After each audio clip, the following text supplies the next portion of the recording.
If you're a woman in retail looking to grow your career, connect with industry leaders, and recharge in a supportive community, the Women in Retail Leadership Summit is the event for you.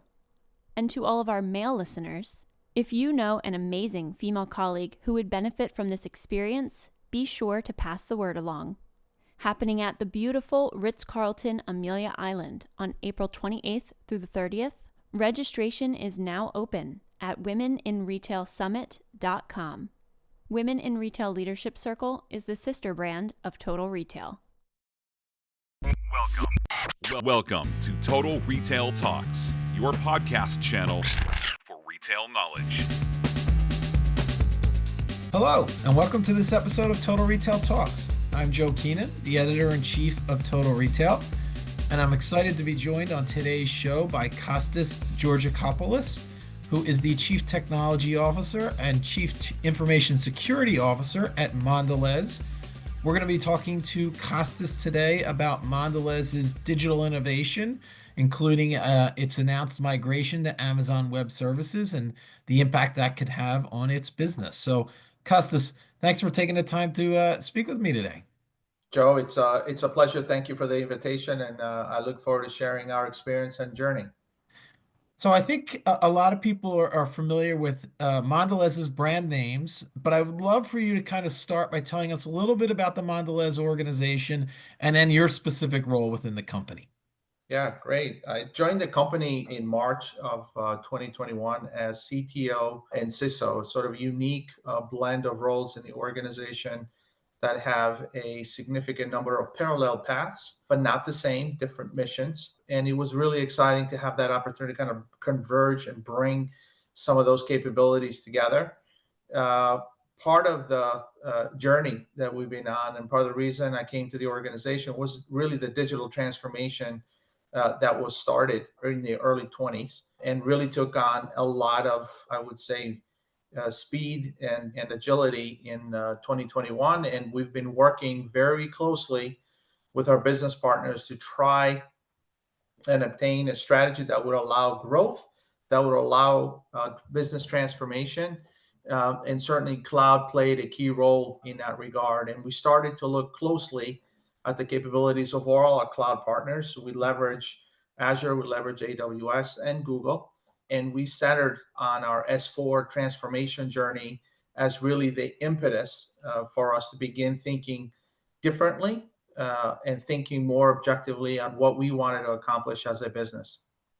So you've talked a little bit about the vision in terms of the digital transformation, and that's been a few years going now. Maybe go back to the start and tell us a little bit about why digital innovation has been prioritized at Mondelēz. Yeah. People, process, and technology. I think, the focus of the organization is one of growth. We have a stated strategy with Vision 2030 that our CEO, Dirk Van den Put, has been advocating. We're growing the business, we're growing capabilities, and part of that really requires agility, flexibility, speed to market, and innovation. And that's really what I was brought in to enable in the organization, and part of the reason we started to think differently about what we will be doing on the technology landscape. How does that digital innovation get reflected across the many functions of the business, whether it's what the consumer sees as innovative, what's happening internally within your processes, your people, your employees? There's so many different facets, and you mentioned it, people, process, technology.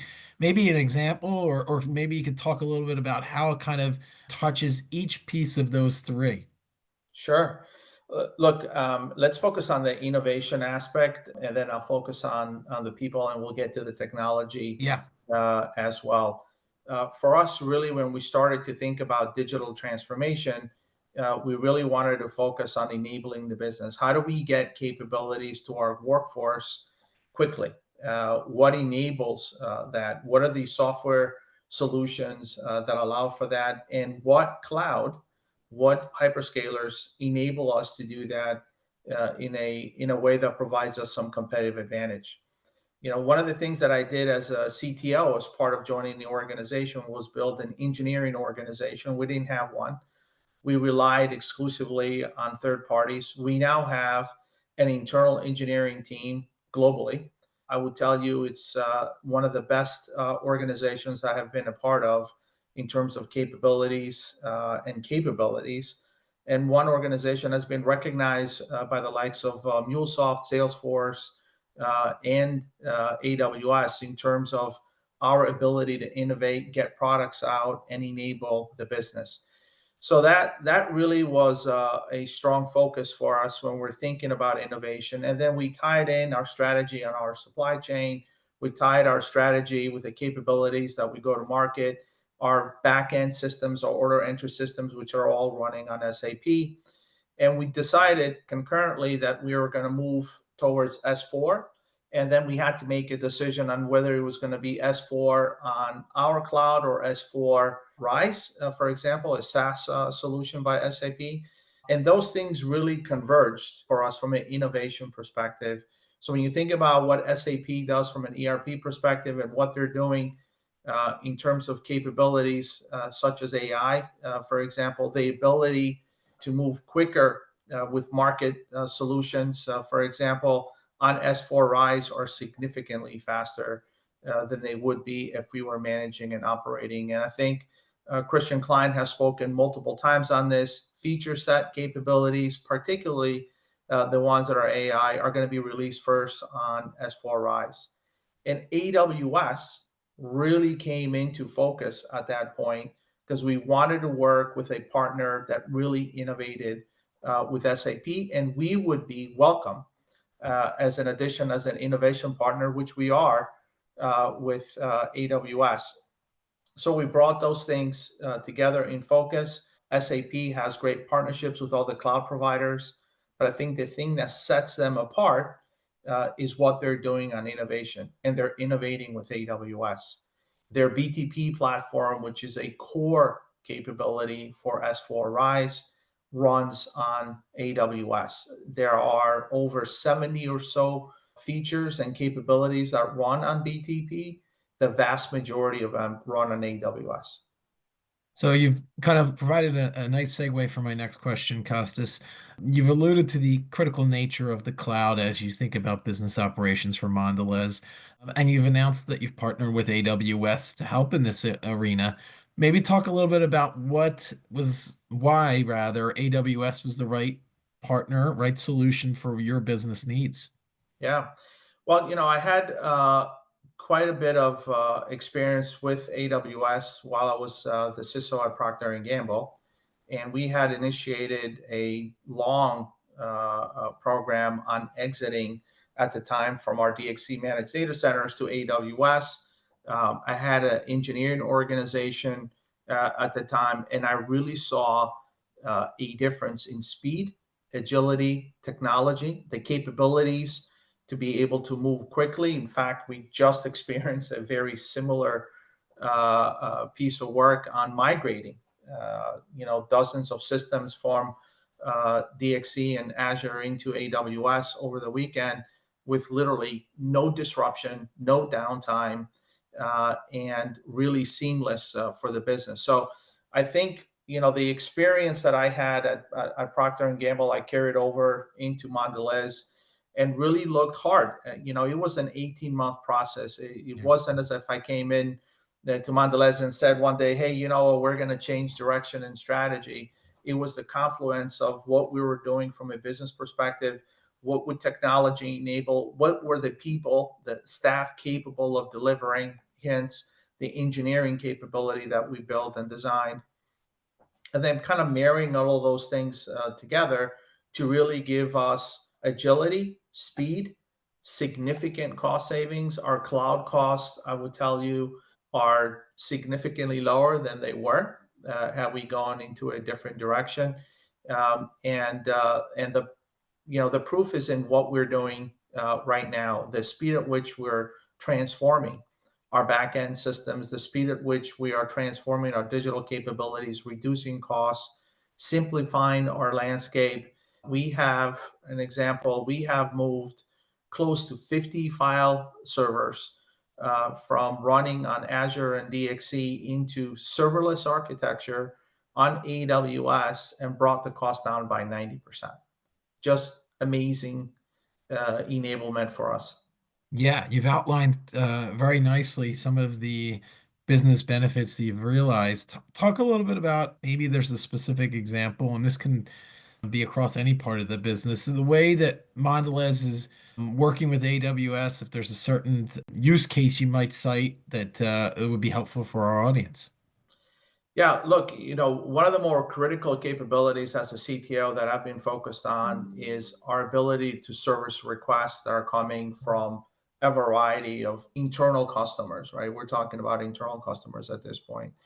And, when you have a model where you're relying on outsourced providers, and there's nothing wrong with that model, there are different models in the industry, but when you have a model where you are relying on service tickets for requests, it adds time, it adds cost, it adds complexity. And when you don't have the automation that's available in a cloud like AWS, then you're going to have a somewhat of a disadvantage in servicing your customers. So the reality for us was, can we bring in an engineering organization that has expertise on AWS? Does AWS have advanced technology capabilities that we can take advantage of? For example, the serverless environment I spoke of, Kubernetes would be another one, for example. And can we service our clients much, much more quickly? Can we get to market? Can we enable them to get to market much more quickly? I'll give you one concrete example. We were doing an M&A activity on one of the businesses we acquired, and we were looking to do Office 365 migration. We work with a partner to do that in one particular cloud, not AWS. After really 12 weeks of misconfigurations, manual mistakes, the team pivoted immediately to the AWS platform. We had the environment to do the Office 365 migration in less than an hour. So that just gives you the change Yeah. that it enables and the speed at which you can move. So we moved away now completely, at least on the CTO and on the cyber side, from third party as supporting, managing, operating, and delivering capabilities to the internal engineering organization I mentioned earlier. And our ability to get to market is measured in hours, not days or weeks or months. Yeah, speed the market, efficiency of your labor force, cost savings, as you identified. Some of the prime benefits that you've realized is you've partnered with AWS.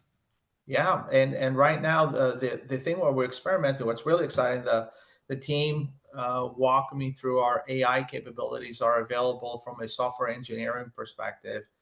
Really changes again the paradigm on how you get to market and how quickly you can deliver these services.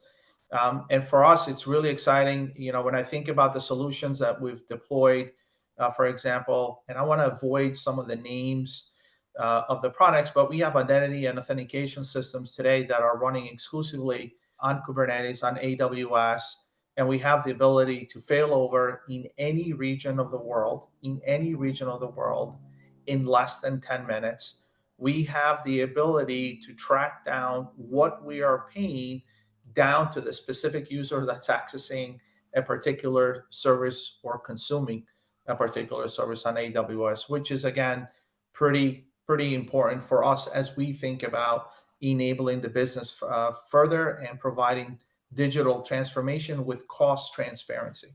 Yeah, that's powerful. That's powerful, as you noted. So as we record this, Kostas, just a couple of weeks into the new year, I'd love to get your thoughts as you think about it, Mondelez, the continuation of this digital transformation, right? There's not really necessarily a finish line. This is a continual process. Right. What's on the innovation roadmap for 2025? What you and your team kind of thinking about and working on as we look at the beginning of a new year? Yeah, great question. We have a significant amount of projects that are in flight. The biggest of which is our S4 Rise transformation. We have 4 global regions that are moving to that platform. So if you're asking me what are we really focused on, we are really focused right now on that SAP transformation and enabling the business to get to that platform to recognize all the benefits that we've already discussed on AWS and SAP. I think at the same time, we have a significant amount of work going on to consolidate our footprint, eliminate, reduce costs, and provide further efficiencies. It's a very tough market out there. I think there's been quite a few discussions on the impact that cocoa pricing is having. We're doing, every bit of transformation that we can to further reduce our costs. I mentioned a little earlier, over the last weekend, we migrated close to 24 applications across 5 different functions in the organization on dozens of servers. And we did that without causing any business disruption. I think that's been the first time I've seen that level of success with that number of business units being involved. So there's more of that that's being planned this year. We have, plans to get to a much more stable going state with AWS instead of just a transformation platform where we're refactoring and repositioning our IT and business assets for the rest of the year. Well, this has been a really enlightening conversation. I've gotten to, and I hope our audience as well, learn more about the digital innovation and some of the processes and the solutions that are factoring into that at Mondelēz International. I want to take the opportunity to thank Kostas Georgakopoulos, who is, again, the Chief Technology and Chief Information Security Officer at Mondelēz, for joining us on this episode of Total Retail Talks. I really enjoyed the conversation. Thank you for joining me, Kostas. Joe, thank you for the invitation, and I appreciate it. Take care. Thanks for listening. For more information on this podcast, please check out our podcast channel page at mytotalretail.com/podcasts for show notes. Total Retail Talks is available on Apple Podcasts, Google Podcasts, Stitcher, and Spotify. Make sure to subscribe on our podcast channel page as well. If you've enjoyed this episode, please take a few moments to rate and review this podcast. Thanks, and until next time, this has been Total Retail Talks. Female retail leaders, join us at the Women in Retail Leadership Summit from April 28th through the 30th at the Ritz-Carlton, Amelia Island, Florida. It's 3 days of insights, networking, and inspiration. Male listeners, share this with your female colleagues. Register at womeninretailsummit.com. Women in Retail Leadership Circle is the sister brand of Total Retail.